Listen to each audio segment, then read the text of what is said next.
इन दिनों देश भर में 27 फरवरी को रिलीज होने वाली film the Kerala story 2 goes beyond को लेकर जबरदस्त चर्चा चल रही है। ये द केरल स्टोरी का सीक्वल है जो जबरन धर्म परिवर्तन और लव जिहाद जैसे संवेदनशील मुद्दों पर आधारित है। ट्रेलर में दिखाया गया है कि कैसे धोखे से लड़कियों को फंसाकर उनका धर्मांतरण कराया जाता है। पहले पार्ट की तरह ही इस फिल्म पर भी विवाद शुरू हो गया है। कुछ लोग इसे प्रोपेगेंडा बता रहे हैं तो कुछ लोगों का मानना है कि इसमें दिखाई गई कई घटनाएं रियल लाइफ से जुड़ी हैं। फिल्म की रिलीज से ठीक पहले दिल्ली में एक प्रेस कॉन्फ्रेंस आयोजित की गई जहां प्रोड्यूसर विपुल अमृतलाल शाह और डायरेक्टर कामाख्या नारायण सिंह मौजूद थे।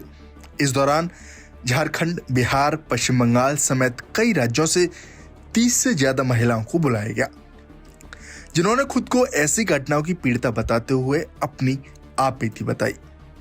झारखंड से आई नेशनल लेवल शूटर तारा शाहदेव भी उनमें शामिल थी और उन्होंने 2014 की अपनी दिल दहला देने वाली कहानी सुनाई।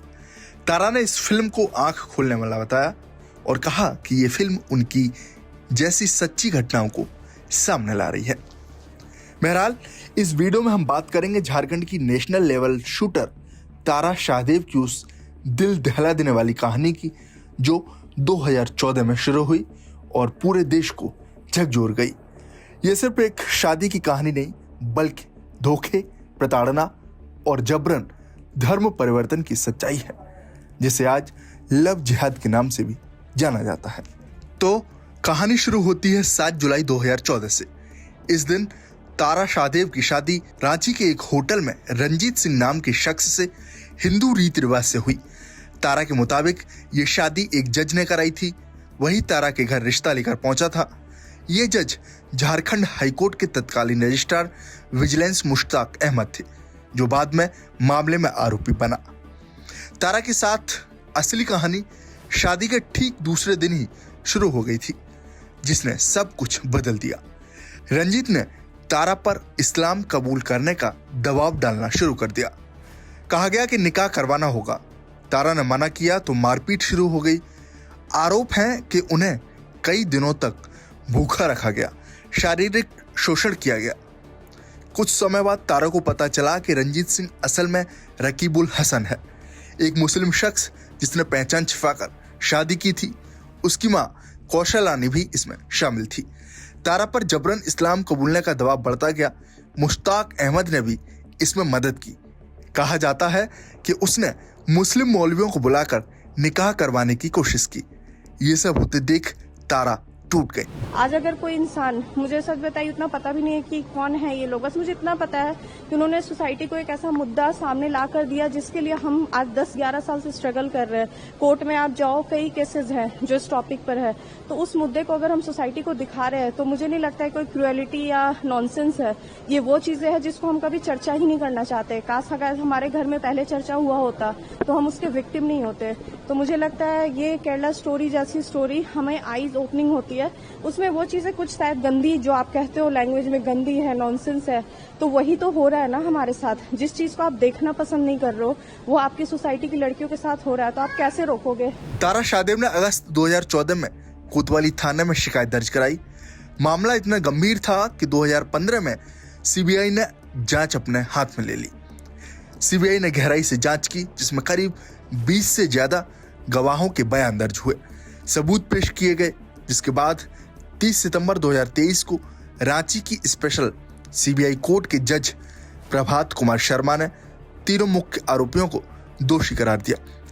इसमें रकीबुल हसन उर्फ रंजीत कोहली को उम्र कैद की सजा के साथ 50,000 का जुर्माना लगाया गया।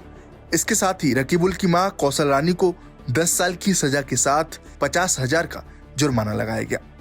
वहीं हाईकोर्ट के पूर्व रजिस्ट्रार मुश्ताक अहमद को 15 साल की सश्रम कारावास की सजा हुई और तारा को 9 साल बाद इंसाफ मिला। फिल्म की प्रेस कॉन्फ्रेंस के बाद मीडिया से बातचीत में उन्होंने अफसोस जताया। उन्होंने कहा कि 2014 में लव जिहाद शब्द उन्होंने पहली बार मीडिया के माध्यम से सुना। उन्हें इसका मतलब भी नहीं पता था। अगर समाज में इस पर पहले से चर्चा होती तो शायद कई लड़कियां ऐसी पीड़ित न बनती। मैम जैसा मैंने आप लोगों को बताया, मेरा जो इंसिडेंट था, केस हुआ था, वो 2014 में हुआ था। तब मैंने पहली बार मीडिया के थ्रू ये वर्ड सुना था कि लव जिहाद, क्या आप लव जिहाद के शिकार है? तब मुझे पता तक नहीं था कि लव जिहाद वर्ड क्या है। और तब मुझे लगा था कि शायद मैं फाइट करूंगी, जजमेंट आए और ऐसे लोगों को सजा हो तो दुनिया को पता चलेगा। आज अफसोस होता है कि मेरे पीछे कतार में कितनी लड़कियां खड़ी थी और आज भी बहुत सारी लड़कियां हैं जो हमारे सामने कभी आ ही नहीं पाई हैं।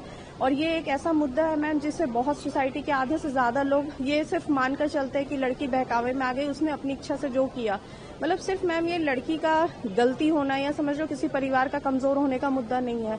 तो मैं बहुत थैंकफुल हूँ, क्योंकि तब हमें लगता था मैम क्या इस स्टोरी को कोई समझेगा। बहरहाल फिल्म को प्रोपेगेंडा कहे जाने पर the Kerala story 2 goes beyond की टीम का दावा है कि ये प्रोपेगेंडा नहीं बल्कि ऐसी रियल लाइफ घटनाओं पर आधारित है। तारा जैसी पीड़िताओं को मंच पर बुलाकर वे इसे सच्चाई दिखाने का तरीका बता रहे हैं। फिल्म के प्रमोशन और थीम को मजबूत करने के लिए उनकी रियल स्टोरी को हाईलाइट भी किया जा रहा है। खैर, आपकी इस रिपोर्ट पर क्या राय है, हमें कमेंट बॉक्स में जरूर बताएं। साथ ही हमारे इस चैनल को सब्सक्राइब करना न भूलें। शुक्रिया।